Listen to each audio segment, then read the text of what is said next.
Halo semuanya, perkenalkan kami dari kelompok 4. Saya atas nama Muhammad Haikal Hakiki bersama teman-teman saya yang bernama Mareto Rio Saputra, Rijali Hadi, dan juga Halid Akbar. Di sini kami akan memaparkan tentang materi gempa. Isi materi yang ingin kami paparkan di sini, yang pertama ada proses terjadinya gempa, yang kedua efek gelombang bodi dan gelombang permukaan, yang ketiga proses tsunami likuifaksi berdasarkan body dan surface waves, yang keempat proses pergerakan tektonik lempeng di Indonesia. Proses terjadinya gempa. Umumnya gempa bumi terjadi dikarenakan pergeseran lempeng bumi. Pergeseran lempeng bumi dapat mengakibatkan gempa bumi karena dalam peristiwa tersebut disertai dengan pelepasan sejumlah energi yang besar. Selain pergeseran lempeng bumi, gerak lempeng bumi yang saling menjauhi satu sama lain juga dapat mengakibatkan gempa bumi. Hal tersebut dikarenakan saat dua lempeng bumi bergerak saling menjauh, akan terbentuk lempeng baru di antara keduanya. Lempeng baru yang terbentuk memiliki berat jenis yang jauh lebih kecil dari berat jenis lempeng yang lama. Lempeng yang baru terbentuk tersebut akan mendapatkan tekanan yang besar dari dua lempeng lama, sehingga akan bergerak ke bawah dan menimbulkan pelepasan energi yang juga sangat besar. Terakhir adalah gerak lempeng yang saling mendekat juga dapat mengakibatkan gempa bumi. Pergerakan dua lempeng yang saling mendekat juga berdampak pada terbentuknya gunung, seperti yang terjadi pada Gunung Everest yang terus tumbuh tinggi akibat gerak lempeng di bawahnya yang semakin mendekat dan saling bertumpuk. Ini adalah efek yang ditimbulkan dari adanya body wave dan surface wave. Efek yang ditimbulkan oleh adanya gelombang badan atau body wave dari gangguan alami seperti pergerakan lempeng atau tektonik, bergeraknya patahan, aktivitas gunung api atau vulkanik, dan sebagainya. Seperti apa yang kita kenal sebagai fenomena gempa bumi. Efek yang ditimbulkan dari gelombang permukaan atau surface wave biasanya datang setelah gelombang badan atau body wave dan memiliki efek gempa yang lebih besar daripada body wave. Surface wave inilah yang biasanya mengakibatkan tsunami. Proses tsunami likuifaksi berdasarkan body dan surface waves. Body wave. Body wave atau gelombang badan menjalar pada bagian dalam bumi dan memiliki frekuensi yang lebih tinggi dari gelombang permukaan.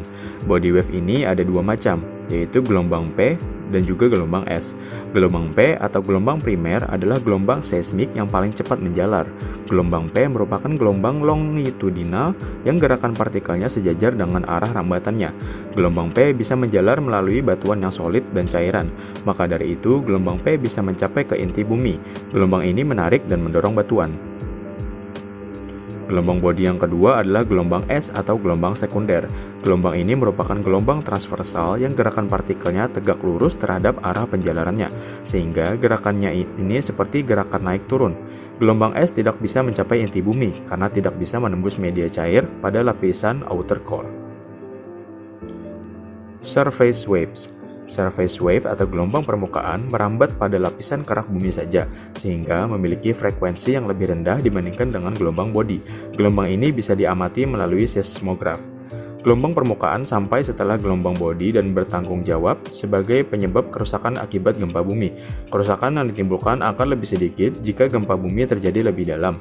Gelombang permukaan terdiri dari gelombang low atau L dan gelombang relief atau R.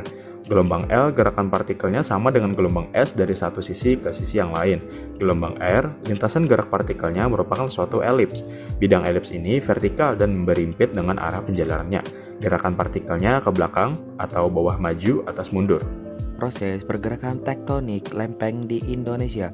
Menurut teori lempeng tektonik, permukaan bumi terpecah menjadi beberapa lempeng tektonik besar. Lempeng tektonik adalah segmen keras-kerak bumi yang mengapung di atas astenosfer yang cair dan panas. Oleh karena itu, maka lempeng tektonik ini bebas untuk bergerak dan saling berinteraksi satu sama lain. Daerah perbatasan lempeng-lempeng tektonik merupakan tempat-tempat yang memiliki kondisi tektonik yang aktif yang menyebabkan gempa bumi, gunung berapi, dan pembentukan dataran tinggi. Teori lempeng tektonik merupakan kombinasi dari teori sebelumnya, yaitu teori pergerakan benua atau continental drift dan pemekaran dasar samudra sea floor spreading. Salah satu contohnya terjadi di Indonesia. Pertemuan antara kedua lempeng Indo-Australia dan lempeng Eurasia menghasilkan jalur penujaman di selatan Pulau Jawa dan jalur gunung api Sumatera, Jawa dan Nusa Tenggara dan berbagai cekungan seperti Sumatera Utara, Sumatera Tengah, Sumatera Selatan, dan cekungan Jawa Utara. Pergerakan lempeng saling jauh akan menyebabkan penipisan dan peregangan kerak bumi, dan akibatnya terjadi pengeluaran material baru dari mantel membentuk jalur magmatik atau gunung api.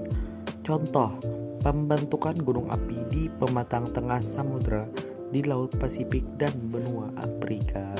Terima kasih sudah menonton video dari kami. Jika ada yang ingin ditanyakan, silahkan komen down below. Terima kasih.